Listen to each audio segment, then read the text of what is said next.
এই দেশের 3 কোটি প্রাপ্তবয়স্ক মানুষ সমর্থন করে এই 3 কোটি মানুষকে জেলে নেওয়ার জন্য প্রস্তুত হয়ে যান। 2009 সালের 10 জানুয়ারি আওয়ামী লীগ ক্ষমতায় আসার পর 2024 সালের 5ই আগস্ট পর্যন্ত যেই দলের সবচেয়ে বেশি সংখ্যক শীর্ষ নেতাকে খুন করেছে তার নাম হচ্ছে বাংলাদেশ জামাত ইসলামী। এক এক করে 10 জনকে খুন করেছে, আর আল্লাহ একজনকে বাঁচিয়ে রেখেছেন। তিনি হচ্ছেন আমাদের ভাই এটিএম আজহারুল ইসলাম। আফসোসের বিষয়, 6টি মাস চলে গেল, বাংলাদেশ ফেসিবাদীদেরকে তাড়ালো, কিন্তু ফেসিবাদের বোঝা এখনো এটিএম আজহারুল ইসলামের ঘাড়ের উপরে রয়ে গেল। এক এক করে জাতীয় নেতৃবৃন্দ সবাই বের হয়ে আসলেন, এখনো আজহারুল ইসলাম অন্ধকার প্রকোষ্ঠে থেকে গেলেন কারাগারে।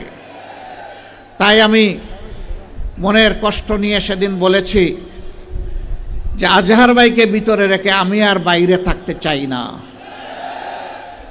আমি সরকারকে অনুরোধ করেছি আগামী 25 তারিখ আমি স্বেচ্ছায় নিজেকে আইন শৃঙ্খলা বাহিনীর হাতে তুলে দিয়ে বলবো আমাকে গ্রেপ্তার করুন এবং আমাকে কারাগারে পাঠান।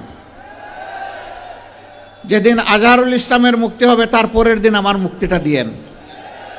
13টি বছর কারাগারের অন্ধকার প্রকোষ্ঠে দুকে দুকে জীবনের সাথে তিনি লড়াই করছেন। এই সময়টা প্রিয়তমা সহধর্মিণীকে তিনি হারিয়েছেন। এই সময়টা তার পরিবার ছিন্ন ভিন্ন হয়ে গিয়েছে।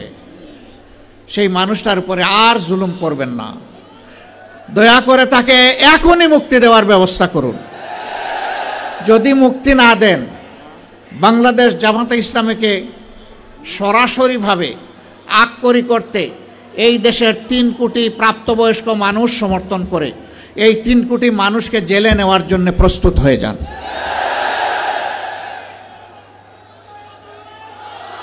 আমার সম্মানিত ভাইরা, এই 54 বছরে এই বাংলাদেশে অনেক কিছু ঘটে গিয়েছে। দফায় দফায় রক্তের বন্যা বয়ে গিয়েছে। আমি কথা লম্বা করব না, আপনাদের দিকে তাকায় আমার খুব কষ্ট হচ্ছে। আমরা ছায়ায় আছি আর আপনারা কঠোর রোদের মধ্যে আছেন। আমি খুব সংক্ষেপে 2-4টি কথা বলে শেষ করতে চাই।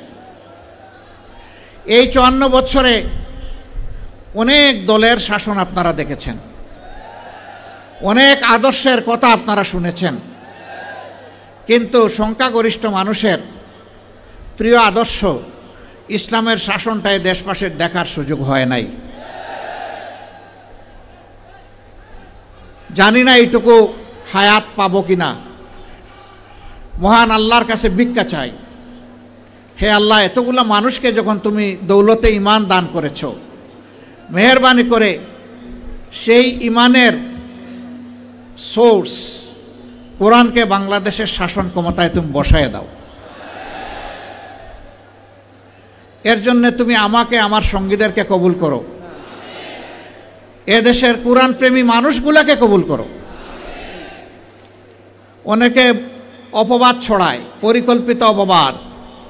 বুঝলাম কোরআনের শাসন কায়েম হলে ভালো হবে, কিন্তু এদেশে তো অন্য ধর্মের মানুষরা আছে। অবশ্যই আছে, দুনিয়ার এমন কোনো রাষ্ট্র নাই যেখানে বিভিন্ন ধর্মের মানুষ নাই। বাংলাদেশেও আছে। কত পার্সেন্টেজে আসে এটা আমি বলতে চাই না। কেন বলতে চাই না? এটাও আর একটা বৈষম্য। আমরা গভীরভাবে বিশ্বাস করি এদেশে যারাই জন্মগ্রহণ করবে তারা এদেশের গর্বিত নাগরিক। ধর্ম তার নিজস্ব ব্যাপার। রাষ্ট্রের দায়িত্ব হচ্ছে নাগরিকের হাতে তার অধিকার তুলে দিতে হবে।